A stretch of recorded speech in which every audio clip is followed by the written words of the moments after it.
Hello and welcome back to another adventurous day here on the homestead, house, whatever you want to call it. The dog's going crazy again. What are you doing? Get out of there! Dogs. So I didn't record it because I didn't feel like I had time, but about a week ago we had terrible rains, and I was working in the basement on the 9 to 5, 9 to 7, whatever, and it was pouring down rain. The ground's wet, you know, here early spring in Indiana, and I heard the drain pipe, like the floor drain, start to gurgle.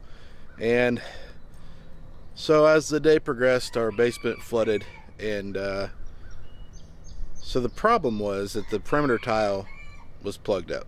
So Dad brought the backhoe over while I was working on trying to get that squared away, and we had to dig out this hole.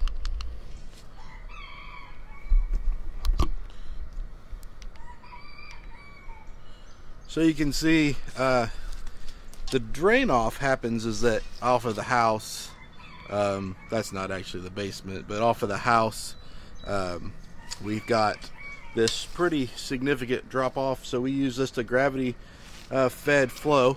And you can see how soft it was when he tried to pull in here with the backhoe.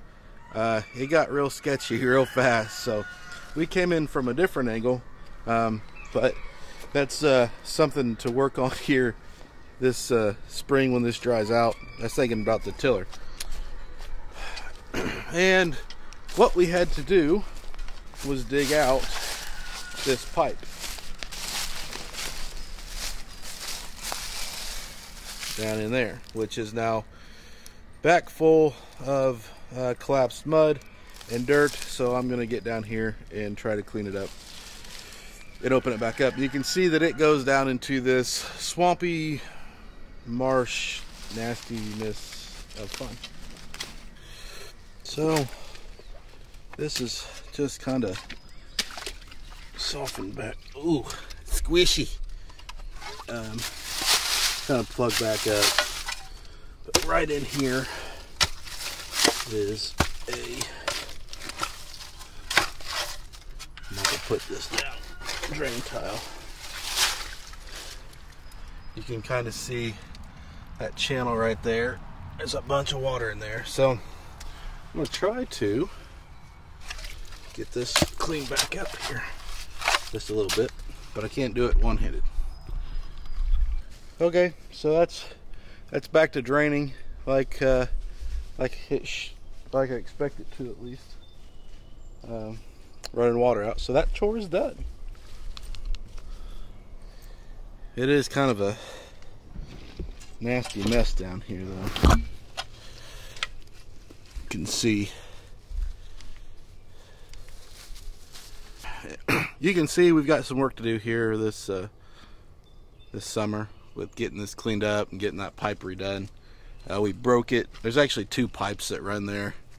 The other one happens to be laying right there now, but we'll get that cleaned up and get the roots out of that one and be good for another 30 years. Well, I think what I'm gonna do is extend that pipe out to, you know, here where it's way past the would be way past the slope of this hill, and easy to find and easy to maintain and watch. You know, the biggest chore of this is getting back up this hill.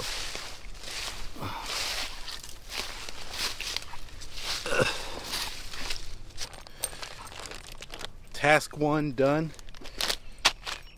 Task 2 is we've got some these things, evergreens, Christmas trees, whatever you want to call them. Peon trees for the dog, I think. And so I just picked up some evergreen spikes not that long ago, and so I just wanted to give each one of these trees, I have no idea how these work. I should probably have read the instructions. Feeds up to 60 days, 5 spike feed, a tree with a 3-inch diameter trunk.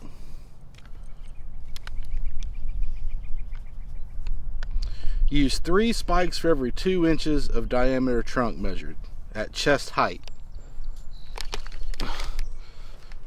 well, at chest height, that diameter trunk is dead. So I don't know, I'm gonna do one per tree here, and I think they come with a little cap. Let me see if I can't get set up here.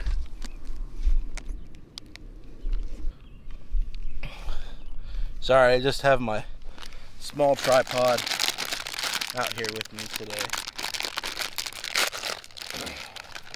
So they come with a little rubber cap.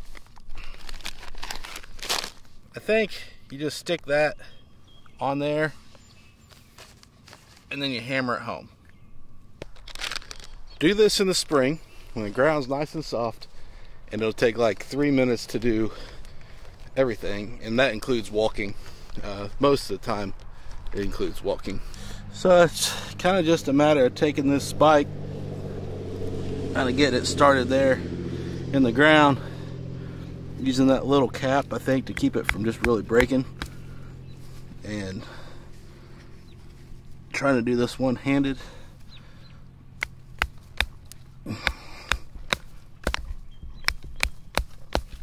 See, that's why you got to use the cap. Now you done it. All right. Drive her home. I don't think it matters too much. We're just trying to get some fertilizer here in the ground to them. Okay, chore 2 done. I'm really getting anxious on getting into the garden, but it's wet. It's Play-Doh soft still. So what I want to be able to do is get across it, get it opened up where it can start to dry. I want to get a good till on it, and then I want to put garden fabric on top of it, because that's what we're going to plant most of our garden on this year. Half of that garden is going to be corn, but there's going to be a good part of it that's tomatoes, and I want my tomatoes to be on that. We're going to try some garden, I don't know, garden armor, garden material. We'll figure out what that's called once we get there.